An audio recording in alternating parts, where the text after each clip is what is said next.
Kitchen, episode 65. Thank you for tuning in.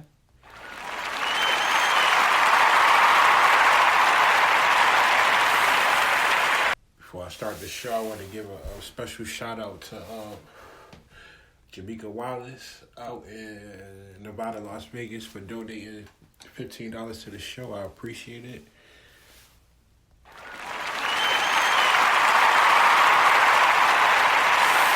All donations I appreciate. I don't ask for nothing, but people donate, And make sure that everybody likes, share, subscribe, comment.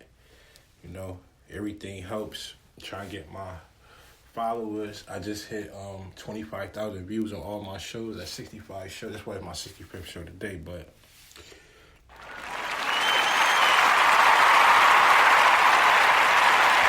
and I just got over 500 followers, but it's light. It could be more. I'm appreciative, though. I could have nothing.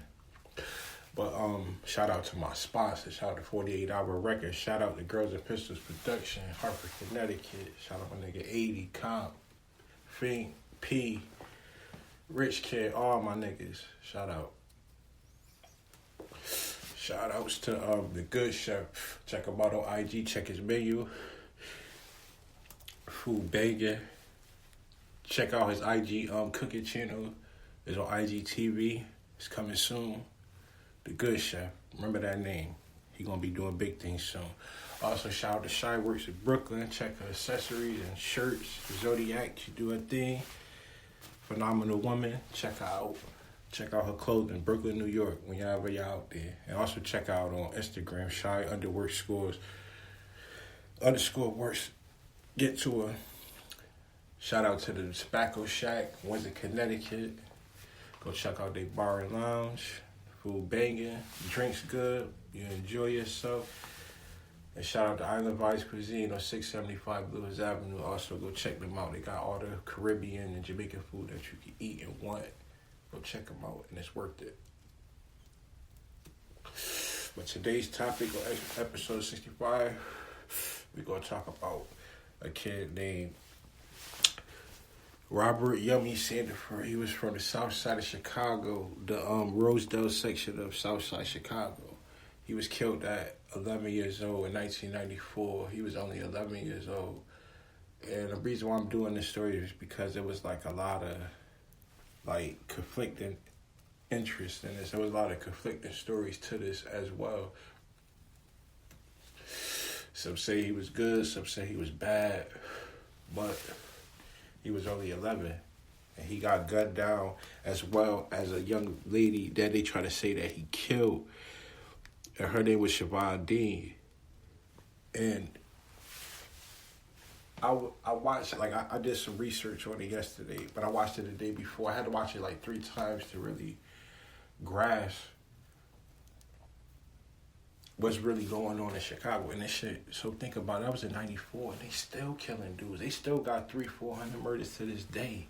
Back then, when the kids was talking, and I was listening to it, they said that it was 25 shooters in a 3-day span in that area.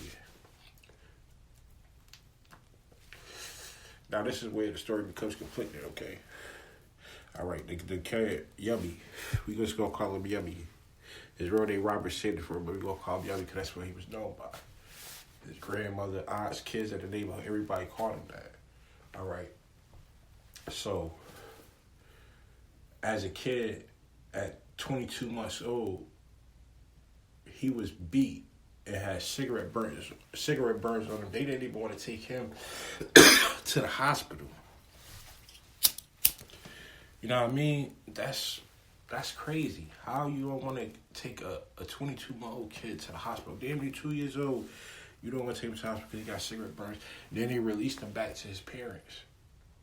He had a stepdad, from my understanding, that was beating on him and all types of other stuff. So, even at that young mind, and you get older, you're going to look for somebody that's not hitting on you. So if he did church in the streets, who are we to say he's wrong for turning to whoever he turned to? Maybe he didn't feel the abuse in the streets. Maybe he didn't feel like neglect or getting yelled at or all the other stuff. I'm just going to take the aspect of out of the murder. I'm going to get to, they said, the crimes he committed. But from, conflicting reports and different accounts of people, a lot of people said that he was a good kid. He played the instruments. He fixed on cars. His mom used to drive him around the neighborhood on her lap in the car. And I see this Bob. And for me, in 94, I know what women was looking like back then. I was a teenager. So to know what women was looking like, she looked fairly put together. She didn't look like she had a drug problem or she was on alcohol or anything. She looked like a normal, hardworking black woman. And I just don't like how they depicted this young man's story and made it seem like he was just the worst guy in the section of town, in the neighborhood. He's like the baddest 11-year-old kid in Chicago. Like, that's insane. He was just probably like any other kid. But anyways, said he was good in school. He had mad friends because even they talked to little kids in the neighborhood. The little kids even say he was cool. But then the little girl that they say he killed, allegedly, a lot of her friends say he was bad. He used to do stuff, pick on them, bully. I feel like this is something that the U.S. Department of Justice should have looked into on this case. This should have been like a test case. Is this like a fair assessment of saying that kids are gangbanging, or saying that a kid lost his way in between and it was the parents' fault? Or are gangs really that prevalent in major cities and areas of the United States that they could really influence a lot of kids to join their gangs? From my understanding, they said he was a gangster disciple, a baby GD. I don't know how true that is, because on other accounts they said that he wasn't around people like that. They said, yeah, he got it. Like even his mom said he got into stuff here and there, but it wasn't as they put it. But then they were saying that he got arrested at the age of 9 for being with some older boys and doing some shit. I don't know exactly. They didn't really get into it. They just said he got arrested at the age of 9. Like they brought it up and made a point out of it. But I don't understand what did they get out of it, because they didn't bring what was the actual charges or what was the actual crime or anything. They didn't say much.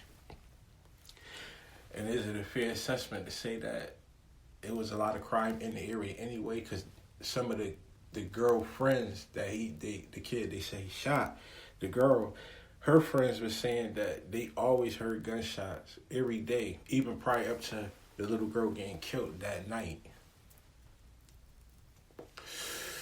Get it? And great, it was hot outside. It was summertime, but why is your kid out that late at 10, 11 o'clock at night still? In the summertime, my kid be in the house.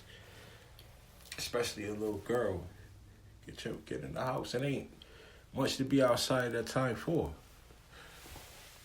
I'm not saying that she was doing anything she ain't had no business doing or anything to that extent, but gotta think about certain shit. And y'all already knew that these people was shooting and was committing crimes. Why not, remove your kids from the equation so they won't have a chance of getting shot or be in a percentage to get shot? That's what I did understand. But they both was kids, so even Yummy, alright, you 11. What you doing out at 11? And how your people ain't know what you was really into? Was they really following your life like that, or they didn't care, or used to sneak out what it was? Because he had his grandmother, mom, aunt, sisters, all of them. They was all older than him, so, that's weird. I think he had an older brother too. Like, where he was at? Why you ain't know where your little brother was at? Why you ain't know where little bro at? Like, this dude's so bad. Why y'all not keeping an eye on him? Watching his every move. This article, this thing was so big that it hit the Time magazine. And if anybody knows about the Time magazine, they are one of the biggest publications in America. They pump out mad magazines. They pump out millions of magazines. They make billions of dollars. Shout outs to them.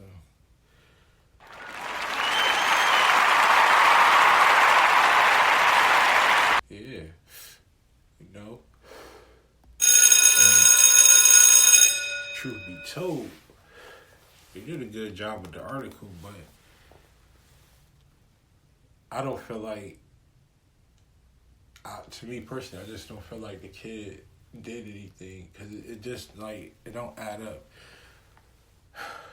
Did they ever find the murder weapon? Did they ever really investigate her murder? Did they ever really see if all these other gangs was beefing like how other people were saying in the story like that? Was they really beefing that hard to the point where they said where kids was used to go on the playground and had to run and duck from basketball games and playing on the slide and the playscape?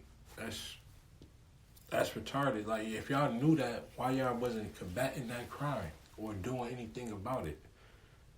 And y'all had a precinct in the area within like a 5-minute area span of the area of where the little girl was shot, because they said the police came fast. They said the police came within 10 minutes. So, and y'all didn't catch the person who shot her, but y'all just blamed the little boy as inconvenient. Because after he got killed a few days later after her. Which makes it ironic. Who gunned him down? And why they gunned him down? Did they gun him down because of that situation? They gunned him down because of some gang-related shit? Or he stole something? Or, you know, like, what is the situation? What is the real situation? You know, like, everybody ain't looking, you know, they got their eyes on one thing, and not over here, over there, over there, over there, behind you, front of you, side of you, whatever. You just got to focus on one thing because they put that narrative out there for you to hear, oh yeah, he did this, he did that. Man, that little boy, young as hell, he 11. I don't know too many 11-year-olds that can hold up a gun. And Wade, they said that girl got shot in the face to the point where they didn't even know who she was. Her aunt went outside and didn't know. Her dad was right there and had to say, yeah, this my daughter. Her brother. How you don't know what your niece look like, or the type of how she look, her height, and you. That's how bad her shit, not even say it like that, but that's how bad she got her shit blown on. Come on, that's fucked up. The little boy got killed. Fucked up. He got shot. Yo, come on, man. This is bullshit. It's just too much of a coincidence. Too much. I would say so. Would you?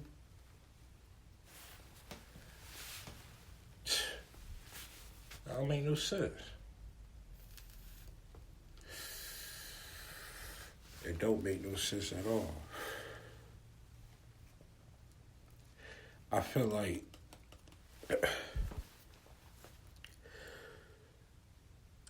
and another thing, the girl Siobhan aunt knew the boy Yummy. Took him on trips to the police department where she worked and did work at.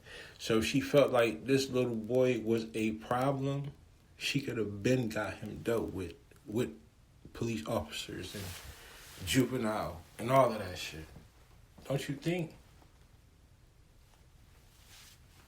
Come on, man. Listen, you gotta start looking at shit, man.